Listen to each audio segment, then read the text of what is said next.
My parents called me trash for marrying a nobody black man, while praising my sister for marrying into money. Then they found out my husband was a powerful billionaire. They called me trash right to my face, just because I married a black man they thought was a nobody. My sister, on the other hand, was showered with praise for marrying rich. They said I was an embarrassment, a stain on their perfect family name. But what they didn't know was the truth about my husband, about us. And by the time they finally did, the damage was already done, and it was far too late to take any of it back. I remember standing there, the soft cotton of the embroidered handkerchief pinched between my fingers. R&M. Someone had dropped it, perhaps carelessly, or maybe it was a quiet act of cruelty. But the fact that it lay beside the trash bin outside that country club? That felt deliberate. Like an exclamation mark to a sentence no one dared say aloud. The air was thick and sticky, like a breath you hold too long. Marcus had walked ahead, hands in his pockets, shoulders squared, but I could see the weariness in his stance. My heels clicked a few steps behind him on the stone path. Neither of us spoke until we reached the car. He opened my door, a gentleman as always, even after everything that had just happened. "You okay?" he asked softly as I settled in. I just folded the handkerchief carefully in my lap. "I'm not sure what that word even means anymore," I replied. The ride home was quiet, not tense, just hollow. Like something had been scooped out of us and left back there, on that brunch table, amidst the silver pitchers and clinking mimosas. I didn't cry. I didn't need to. Instead, I counted. I counted the times I'd been sat at the kids' table, even in my 30s. The birthdays they'd skipped. The business milestones they never once asked about. The way Mom had glanced at Marcus, like he'd dragged dirt onto the pristine white carpet of her perfect image. I counted how many times I'd let it slide, how many times I'd whispered to myself, "They just don't understand yet." But the truth was, they did understand. They just didn't care. By the time we pulled into our driveway, Marcus was already loosening his tie. Our modest craftsman-style home, nestled quietly on the east edge of Atlanta. We bought it together 5 years ago, no inheritance, no help, just our own savings, and we paid it off early. The scent of lavender hit me the moment I opened the front door. The oil diffuser had timed itself to perfection. How ironic. Everything inside our home ran smoother than any family function I'd ever attended. Marcus headed to the kitchen. "I'll make tea," he offered, just like he always did when something stung too deep to bandage with words. I nodded and made my way to the living room, still clutching the handkerchief. I placed it on the coffee table next to a coaster that read, "Love grows best in little houses." For a moment, a flicker, I almost laughed. It was bitter, sharp. I sat down and opened my laptop. I hadn't planned to do this today, not like this, but something inside me had shifted, cracked open. Maybe it was the way my mother had looked at me when she said, "You married down, dear." As if love were a stock value. As if Marcus, the man who stayed up all night with me through failed startups and sudden layoffs, was less than the plastic charm glued to Callista's fiancé's fake smile. What they didn't know was that Marcus wasn't a janitor. He never had been. That was just the story we let them believe. He owned a janitorial company, 5 contracts across the state, over 60 employees, and a silent partnership in a commercial real estate group that had just closed on a $12 million portfolio. But we never corrected them because, deep down, we wanted to see if they ever loved me for me. Today, the answer had been loud. Crystal clear. I opened a folder titled Estate Holdings, Bundy Ventures. I had helped set that up. Marcus had insisted on listing me as co-owner on everything. We had built an empire right under their noses while they poured mimosas and giggled about my downward choices. He never needed their approval, but somehow I still craved their love, or at least their acknowledgement. A soft clink brought me back. Marcus placed a cup beside me and sat on the armrest. "I'm sorry," he said, simple, quiet, but with that edge of hurt he tried so hard to hide. I shook my head. "You have nothing to be sorry for." He looked at me for a long time. "Then why do I feel like I'm the reason they keep doing this to you?" I leaned into him, resting my head on his chest. "Because you're the mirror. You show them who they really are. He held me close, one hand rubbing circles on my shoulder, and I thought about that handkerchief. How even love, stitched carefully, could be tossed aside when it didn't fit someone else's narrative. But not mine. Not this time. I still held that small linen square on the way home. It sat in my lap like an unanswered question as the city passed by in quiet blurs. Storefronts we knew by heart. Intersections where we'd once argued over directions. The florist shop where Marcus surprised me with white lilies after my first miscarriage. Back at the house, the familiar click of the front door brought me back to the present. Marcus headed straight for the kitchen, loosened his collar, and asked if I wanted roasted salmon or stir-fry. Whatever's easy, I said, though neither of us felt like eating. He moved through the motions anyway, calm and careful, as if protecting the last piece of our dignity was something that started with a hot pan and fresh garlic. I walked to the bedroom and closed the door behind me gently.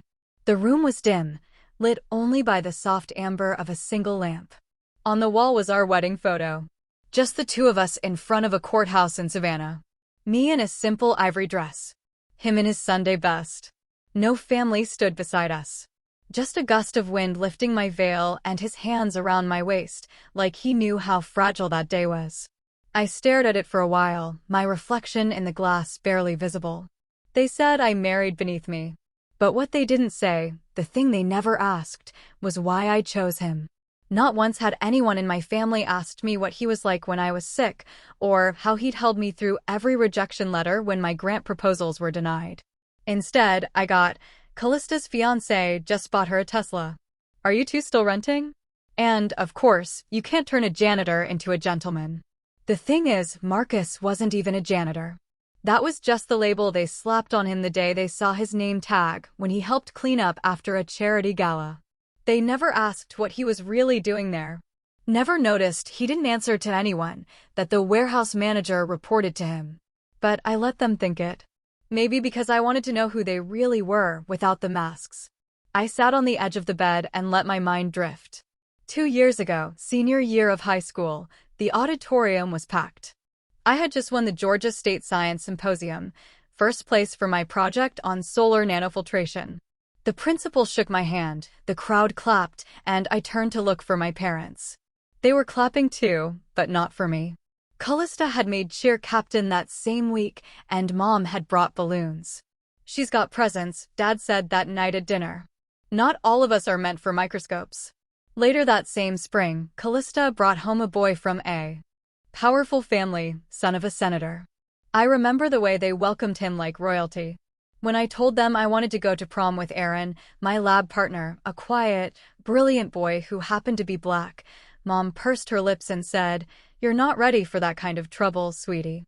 I wasn't allowed to go. They never said the word out loud, but I heard it anyway. It wasn't about race, not just race. It was image, status, appearances. That was the god they worshipped, and I was the offering they gladly sacrificed to please it. Dinner plates clinked softly in the kitchen. The smell of lemon and rosemary wafted in, warm and comforting. I stood up, walked over to the dresser, and opened my laptop. There it was, a draft blog post I had written months ago, never published, married to a billionaire, treated like a burden. I clicked it open and scrolled slowly. Paragraph after paragraph, I laid it all out. Marcus's equity holdings, the private investment firm he'd built from the ground up, the sabbatical he took just to manage operations firsthand and get his hands dirty. I had written every word with the hope that one day I'd be ready to share it, to pull back the curtain and let the world see who we really were. But that wasn't the point anymore. I didn't need applause. I didn't want headlines. I just wanted to stop asking myself the question, would they still hate me if they knew who he was? And now I had my answer. I scrolled to the bottom of the post, hovered over publish, and instead clicked save draft. Not today. From the hallway, Marcus's voice came soft and steady. "Dinner's ready." I closed the laptop, stood up, and touched the corner of our wedding photo again. "Maybe they'll never see it," I whispered. "But I do, and that's enough for now." As I stepped into the hallway, the scent of roasted salmon met me again. A warm plate, a familiar chair, and a man who had never needed a title to be my equal. I didn't need revenge. I just needed one more proof that they never saw me, only what I was worth to them. And wouldn't you know, it showed up 3 mornings later, tucked neatly into our mailbox, like a peace offering from someone who'd never said sorry. A thick, cream-colored envelope, heavy with pretense. My name was embossed in gold. First name only, no, and guest. No acknowledgement of Marcus. The address label was printed, not handwritten. I paused at the threshold, sunlight brushing the tips of my fingers as I ran them along the edge of the envelope. Maybe this was it. Maybe they finally saw me. Maybe this was some kind of step toward amends. Inside was a flat, glossy card, marble background, rose gold accents, a photo of Callista in a white gown, and a man beside her who looked like he practiced smiling in the mirror. Celebrate the union of Callista Winthrop and Sterling Ballard, one of the South's rising stars in tech innovation. There was no note, no call, not even a hope you can make it. I stood in the foyer for a long moment, card in hand, wondering if I should laugh or scream. Instead, I set it down on the entryway table and went to make tea. That night, my phone rang just after 8. Mom. I let it go to voicemail. Then a minute later, she called again. Against my better judgment, I picked up. Rowena, she said, in that airy, performative tone she used for cocktail parties and HOA meetings. You got the invitation, I hope. I did. Oh, honey, it's going to be spectacular. Sterling just finalized the deal with Rivet. He's now officially worth 8 figures. Can you believe it? Our little Callista really landed someone with vision. She barreled on. It's going to be at the Fox Hall Resort. Fully catered, live jazz, and oh, the guest list, governors, CEOs, even that anchor from Channel 5. No pause. No, how are you? No mention of Marcus. I cleared my throat. Am I expected to attend? Well, she hesitated, barely. It's more of a curated affair, you know, but of course, we'd love your support in other ways. Callista really wants it to be elegant. I don't remember hanging up, but I remember the silence that followed. Marcus glanced over from the couch where he was folding laundry, his brows lifting slightly. I shook my head. Just noise, I said. 2 days later, my phone buzzed again. A text from Callista. Hey, Mom says a $15K painting from that gallery you like would be perfect. Can you send it to the venue? No, hi.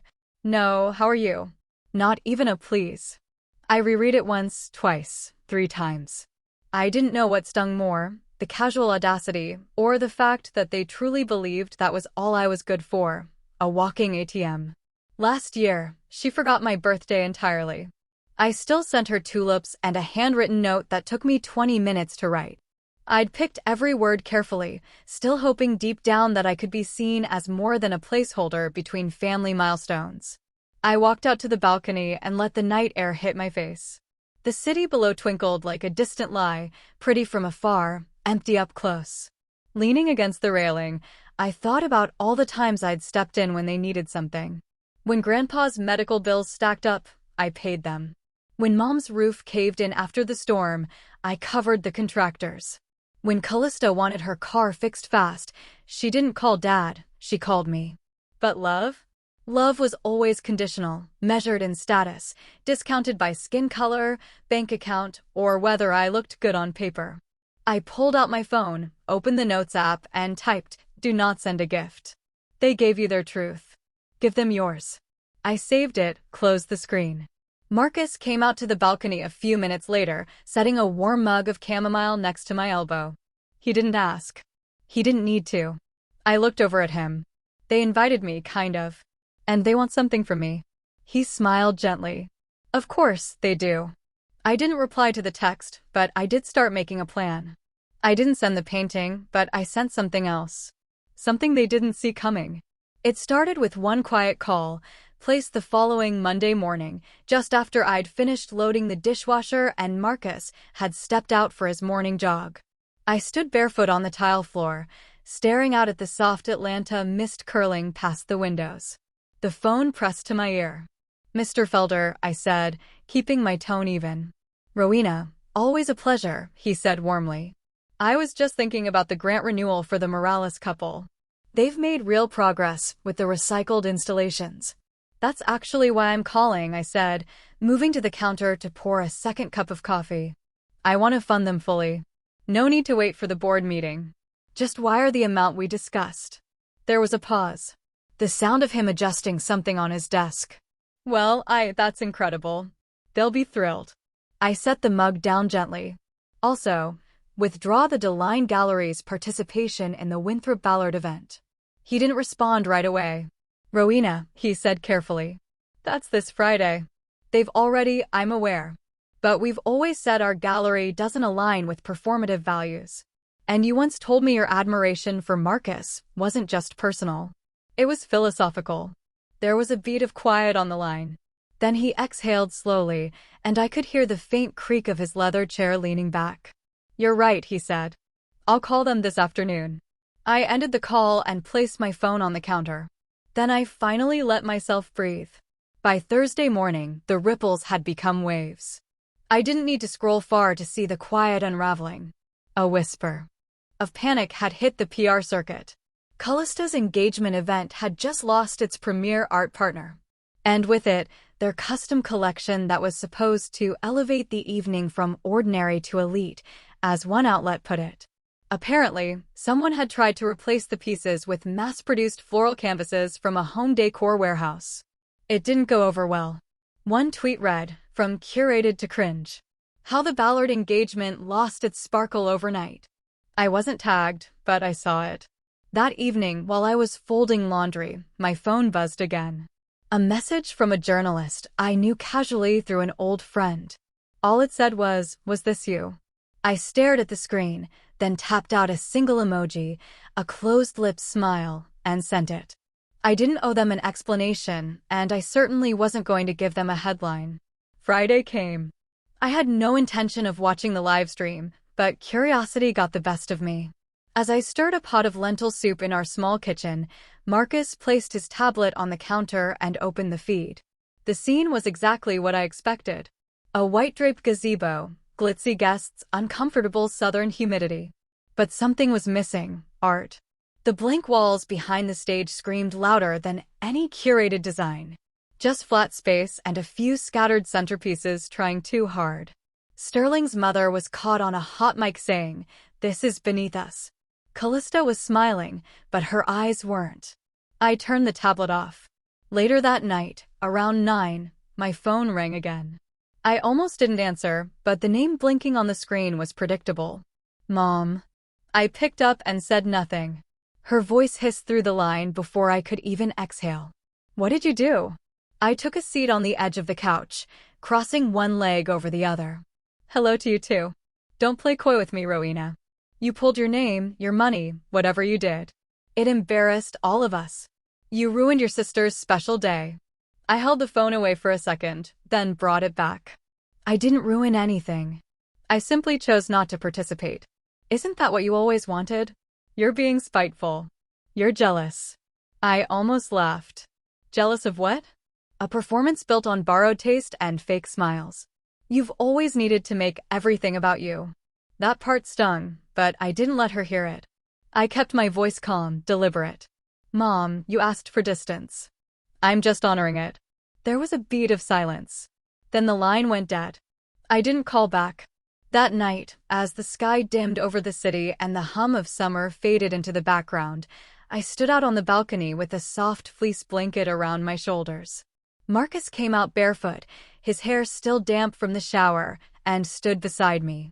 He didn't ask anything, but I was holding something in my hand, a small velvet box I had once intended to give them, a keepsake I designed months ago with an artisan in Santa Fe. A carved sculpture of two intertwined trees. One was maple, the other ash, symbolic of roots, of resilience, of family, even when cracked. I never sent it. I never would. Marcus didn't say anything when he saw me standing there with the small velvet box. He just stepped closer, wrapped his arm around my shoulders, and stood with me under the quiet of the night. We didn't need words. Some truths live in silence. 3 days passed. The engagement party faded from headlines. The family chat quieted, but I hadn't. It was raining that morning. Soft, steady drops tapping against the windows of our loft. The kind of rain that muffles sound and slows time. I hadn't gotten out of bed. I didn't feel like I needed to, or maybe I didn't deserve to move yet. Marcus had placed a fresh cup of coffee on the nightstand beside me, still warm. He hadn't said anything when he brought it in. He just leaned down, pressed a kiss to my temple, and left the room with the same quiet grace he always carried. I lay there, eyes unfocused, watching the ceiling slowly brighten with the muted morning light. The framed photo from our wedding sat on the dresser across from me, just the two of us holding hands in the garden behind the courthouse, laughing like fools. No grand cake, no matching gowns, no one from my family had shown up, not even a voicemail. I thought time would soften them, I whispered into the room. Time hadn't softened them. It had just made their masks more polished. I reached for my phone, not really sure why. Maybe to check the weather. Maybe to scroll through pictures of the past few weeks to remind myself life had in fact been happening. But what I saw instead was a new voice memo from the family group chat, sent by mistake. The caption just read, "Update from Dad." I tapped it. At first, just static. Then my father's voice. She chose to marry below herself. What can I say? She always had poor judgment. He chuckled. Not a kind laugh. More like someone relishing a private punchline. Another voice joined. Callista. Well, I married right. At least I didn't bring shame. Then silence. I sat up slowly. My body felt like it was made of wet sand. My hand holding the phone trembled, not because it was unexpected, but because it was so deliberate, so effortless. They didn't think I'd hear it. That was the part that cracked something deep. I almost deleted it. My thumb hovered over the little trash icon. I could have erased it, just like they tried to erase pieces of me for decades, but I didn't. Instead, I tapped forward, sent it to my own email, and added a note, reminder for when I forget. I even whispered to myself, if I ever think about asking for their love again, play this. I placed the phone face down on the bed and stared at the ceiling. The room was quiet, but I could still hear their voices floating, mocking, smug. The kind of disdain that doesn't come from disagreement, but from belief. A belief that I was never enough. That no matter what I achieved, who I loved, what I built, I would always be the daughter who disappointed them simply by existing outside their mold. I got up finally, wrapped myself in Marcus' flannel shirt, and walked barefoot into the living room. The coffee had gone cold. I didn't reheat it. I didn't need it anymore. That afternoon, I cleaned out the hall closet, not because it needed it, but because I needed something to touch, to throw away, something to sort. Tucked in the back was a box I hadn't opened in years. Birthday cards, a few old letters, a dried rose from a corsage no one came to see me wear. I tossed most of it. That evening, as rain still drizzled over the city and the fireplace flickered low in the corner, I sat on the rug with the last thing I hadn't thrown away, the wedding invitation. Half of it was already singed. I'd lit the edge months ago during a moment of weakness, but I never let it burn through. I wasn't ready then. Now, I stared at the charred corner and the perfectly printed gold lettering. It read, "Together with their families." I let out a breath, steady, calm. And just before the final embers of sunset dipped below the skyline, I leaned forward, fed the invitation to the flames, and watched. No smoke alarm went off. The flames had long since gone out, but the scent of scorched paper lingered faintly as I woke the next morning. The ashes of the wedding invitation still sat in the tray by the fireplace. Small gray curls of pretense. I didn't touch them. Instead, I wrapped myself in Marcus' oversized cardigan, padded barefoot into my home office, and opened the laptop. I hadn't been here in a few days, but the inbox hadn't waited. I clicked through a few invoices. Funding proposal, then paused. Subject line, Bridal Registry Gift Launch. Limited run preview. The sender, a lifestyle PR firm I knew too well. They'd worked with Callista's startup before. I almost deleted it without opening, but some part of me, curious, bitter, clicked anyway. The body of the email was cheerful and pink and full of exclamation marks. A carousel of images loaded slowly. The fourth one made my chest tighten. It was a home kitchen gadget. Simple, sleek, designed to sit neatly on a countertop. A sustainable flour sifter with a dual compartment system and eco-powdered coating. The caption read, "Designed by the Winthrop Studio team, patent pending." But I'd seen it before. I stood slowly, walked over to the hallway closet, and pulled down an old shoebox from the top shelf. Inside, wrapped in brown tissue, sat a prototype, hand-soldered by Marcus 3 years ago in our first apartment. I remembered him sanding the edge with a butter knife and joking, "It's functional, but it won't win awards." That was the night we ate cereal for dinner, because he'd spent the grocery budget on parts. Back at my desk, I pulled up an archived Google Drive folder, one I'd made without Marcus ever knowing. I had scanned and saved every sketch he drew, every prototype design he'd left on the table while saying, "It's not real yet. Don't waste time filing it." But I had filed them, all of them, under the name of an old LLC I'd formed years ago for freelance consulting. Dormant, dusty, but still mine. "You protect the man you love," I whispered, even from his own optimism. And now my sister was using it to sell her dream under her brand without a hint of acknowledgement. I didn't cry. I didn't scream. I didn't even text Marcus. Instead, I pulled out a legal pad, then opened a template from my legal archive folder. I swapped the date, updated the product SKU, and changed the name on the contact line to the Winthrop Collective. Subject: cease and desist. Unauthorized use of intellectual property. Beneath the signature line, I added my alias, Clara V. Lauren, legal rep, Junestone Holdings LLC. Then I reached for a pale yellow sticky note and scribbled just one line before folding it inside the envelope. "You love the idea. You just didn't know it was ours." I sealed it shut and slid it into my outgoing courier bin, addressed to the firm representing Callista's company. Quiet, clean, without theatrics. I stood at the window for a moment after, watching the clouds shift low across the city skyline. The air felt cooler, cleaner.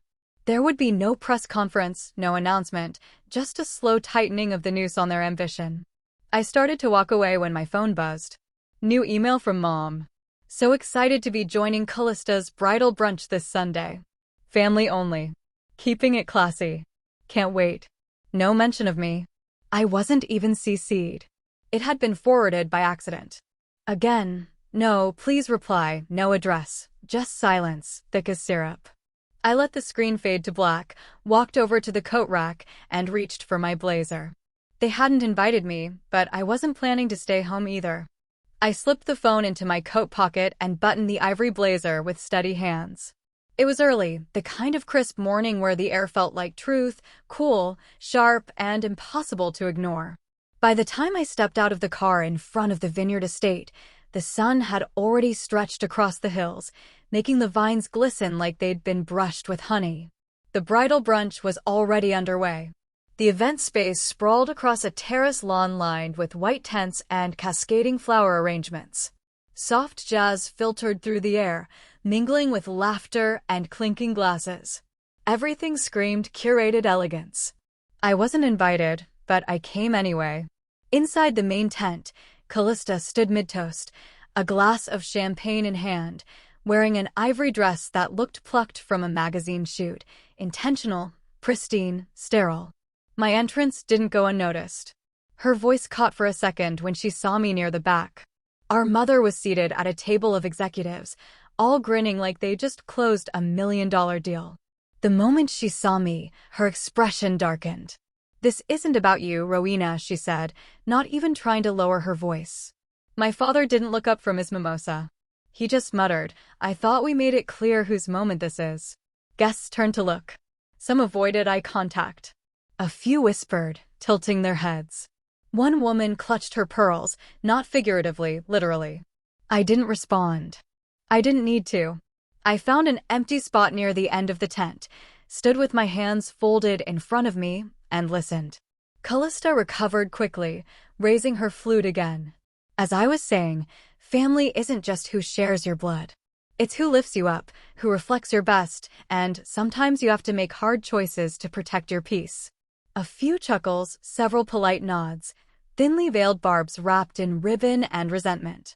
When the servers passed around champagne again, they skipped my side of the tent entirely. I stepped forward to grab a glass from the corner tray, but a young server cut me off. He wasn't rude, just nervous. I'm sorry, miss, he said, eyes flicking toward Callista. You're not on the list. I gave him a small, practiced smile. It's fine. I prefer still water anyway, but the smile didn't hold. I turned on my heel and walked through the side of the tent, following a small stone path that led out into the gardens. A wisteria arch stretched overhead, casting light purple shadows onto the gravel below. I stood there, out of sight, letting the hum of the party fade behind me. That's when I heard footsteps. Excuse me, a deep voice called out. Are you Rowena? I turned. The man was tall, silver-haired, with a calm presence that felt utterly out of place at this circus. He wore a navy suit with no tie, his cuffs unbuttoned, and a leather folder tucked under his arm. I am. He offered a hand. Gregory Vern. I believe you're the Rowena who saved our third-quarter expansion last year. I blinked. You're Sterling's father? He gave a small chuckle. Technically, yes. Though we run very different empires. He likes social media metrics. I like factories that don't shut down. I smiled. A real one this time. I didn't know you'd be here. Neither did they, from the looks I got. He glanced over his shoulder toward the tent. But my assistant confirmed it was your LLC that stepped in when our Atlanta distribution center nearly folded. I've wanted to thank you in person. It was Marcus who made the numbers sing. He studied me for a moment, his gaze quiet but sharp. Do they know who you are? I gave a soft laugh. I don't think they've ever cared enough to find out. He nodded slowly. Then maybe today is a good day to start telling them. I looked down at my empty hands. I didn't come to make a scene. Good. Then let me offer a suggestion. He stepped beside me, pulling out his phone. After a few taps, he held it toward me. Board vote. Monday morning. They've asked for clarity on a new investor block. I've recommended they allow your presence since, well, you own 12% now. I stared at the screen, trying to breathe through the tightness in my chest. I didn't ask for power, I said. No, he replied, smiling gently. But you earned it anyway. The wind picked up just enough to rattle the leaves around us. I took out my phone, opened my contact list, and typed one message. Trigger the vote. Monday. I'll be there. Gregory Vern's driver picked me up. At 8 sharp the next morning. I barely slept, but you couldn't tell by looking. I wore black. Not out of mourning, but clarity. A high-collared dress, clean lines, hair pinned back, no jewelry except a silver band on my right ring finger. Not a wedding ring, a promise to myself. The ride to San Francisco was silent until we crossed the bridge and the skyline came into view.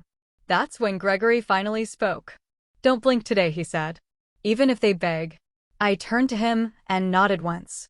I won't. At 9:14, we stepped into the executive floor of Vern Holdings. The hall outside the boardroom buzzed with movement. Attorneys, assistants, cameras being discreetly tucked into corners. The press hadn't been invited, but they had arrived anyway, whispering the word vote. Inside the boardroom, every leather chair was filled. The long table gleamed beneath the fluorescent lights, and everything smelled faintly of coffee and polished wood. At the head of the table sat Sterling Ballard, a tempting confidence, and beside him, my sister. Callista looked like a statue, flawless on the surface, but fragile at the base. Her dress was cream silk, her hair curled into perfect waves, and her lips were tight. She didn't expect me, not like this. Gregory motioned to a seat beside him. I walked to it slowly, deliberately, and sat. A hush swept the room, like the first gust of wind before a storm. Before we begin, Gregory said, standing with both palms on the table, I'd like to formally introduce the voting co-chair for today's session. Miss Rowena Hartley. Callista's eyes widened. Her champagne-colored nail polish cracked visibly as she gripped her clutch. Her voice broke through the silence. What? What is she doing here? Gregory remained calm. Your engagement involved a proposed equity shift across the Nevada portfolio, per the trust charter that requires unanimous family vote. And since Rowena is listed as Keo trustee of that entity, you're lying. Callista snapped. She's not even part of this family. She is, Gregory cut in on record and on paper. I slid a thin folder toward the center of the table. Clause 12 billions, page 4. My signature filed 3 years ago under the dormant Hartley Foundation. I reactivated it last week. My father, seated at the far end, paled. Rowena, you wouldn't do this. I didn't raise my voice. I already did. The room held its breath. Sterling leaned forward, clearly confused. Wait, it means, Gregory said, that without Rowena's vote, your engagement package has no access to equity shares in the Nevada and Florida holdings. The silence cracked open. Callista stood abruptly. She's bitter. She's always been petty. She's sabotaging my future because she couldn't build one of her own. I stared at her. Really stared. You stole my husband's designs. You mocked our marriage. You erased my name from your registry but asked for my money. And now you're angry, I finally said, because I said no. Callista's mother, our mother, tried to interject. This is not the place. This is exactly the place, Gregory said. The board accepts Miss Rowena Hartley's vote to revoke Callista Winthrop's temporary engagement clause, effective immediately. The gavel fell, literally. Then the doors opened. The press flooded in like floodwaters breaking a levee. Microphones, flashbulbs, questions shouted. Faces I didn't recognize shouting words like power move, family implosion, and silent partner no more. Callista turned to me, trembling. You ruined everything. I stood, straightened my dress, and looked her in the eye. No, you did that the day you decided you didn't need me. She lunged forward like she might say something else, but Gregory stepped between us. There's nothing left to say. I walked out, cameras flashing, heads turning. My steps were measured, my face unreadable. But inside, everything shook. Not from fear, not even from pride. From the weight of finality. This wasn't triumph. It was truth. Undeniable, raw, and overdue. It had rained the night before, the kind of slow, persistent rain that doesn't demand attention, but soaks everything in quiet.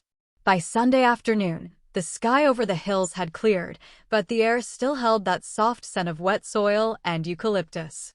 I opened the windows to let it in. The house was silent, not the hollow kind of silence that comes after a fight or a departure.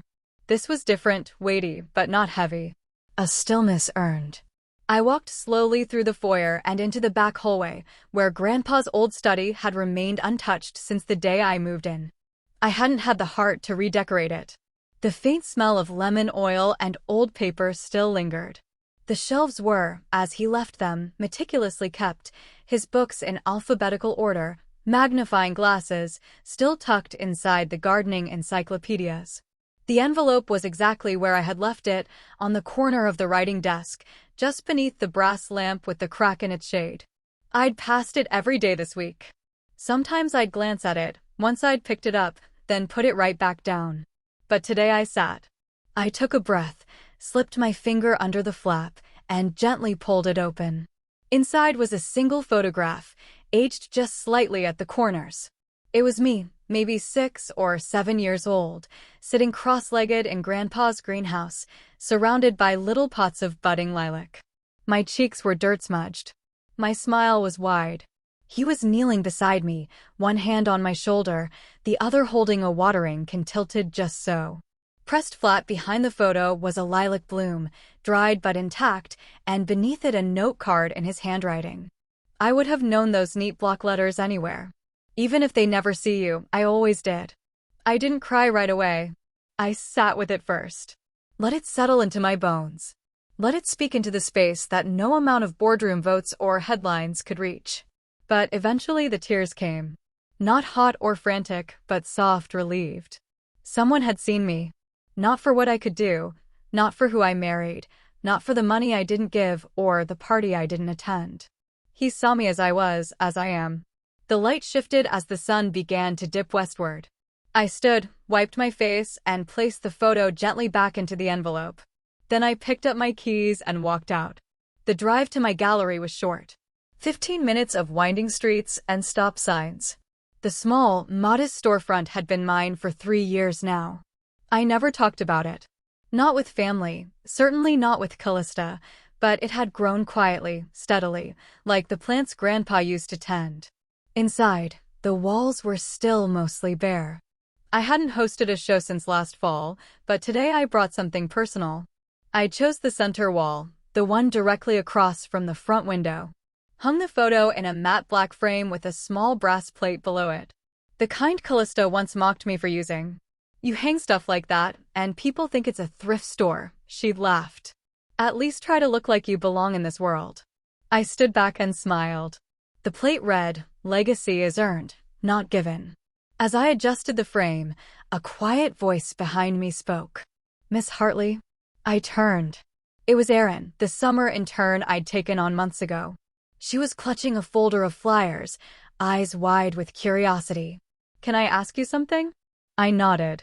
She looked down for a second, then back up. "How did you survive all that?" I held her gaze, thought about all the ways I could answer. The lawyers, the late nights, the therapy, the silence. But what I said was simple. I stopped asking why they didn't love me, I said, and I started loving myself. Erin nodded slowly, then walked back toward the office to finish sorting prints. I stayed a moment longer in front of the frame. That picture, one no one else had seen, now hung where anyone walking by could. And not because I needed to prove anything, but because I finally didn't. I didn't win by breaking them. I didn't win by becoming louder or richer or crueler. I won by refusing to become them.